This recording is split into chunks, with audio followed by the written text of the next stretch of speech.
Hello! Let's do a mini shopping vlog. ఇది USA వచ్చే ముందు చిన్న షాపింగ్ అనమాట.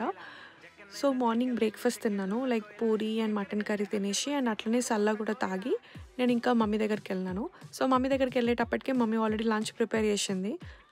చికెన్ కర్రీ అండ్ పప్పు. ఆ రోజు యాక్చువల్లీ వీకెండ్ సండే. సో, ఇంక అందుకే ఇంత నాన్ వెజ్ ఉంది. నేను అప్పటికే ఫుల్ ఉన్నా. బట్ స్టిల్ మమ్మీ తినిపించేసరికి అన్నం కూడా తినేసి ఇంకా మేమిద్దరం షాపింగ్‌కెళ్ళినాం. So, we went to Tarang store in Secunderabad. Collection అయితే చాలా బాగుండే. ఐ బాట్ 2 డ్రెసెస్ అండ్ అట్లనే ఒక కాక్టైల్ శారీ కూడా. నేనైతే ఈ మధ్య చాలా విన్నా అనమాట తరంగ్ స్టోర్ అండ్ వాళ్ళ కలెక్షన్ గురించి. నాకు బాగా అనిపించింది. If at all you want to try you can give a try. కొంచెం ఎక్స్పెన్సివ్ ఏమో but still collection and quality was good. తర్వాత అట్లనే ఇంకా చాట్ తిన్నామన్నమాట. షాపింగ్ అయిపోయిన తర్వాత నేను పానీపూరి అండ్ అట్లనే మిర్చి అండ్ పునుగులు ఇవన్నీ తినేసి ఇంటికి వచ్చేసినాం. That was a day. Subscribe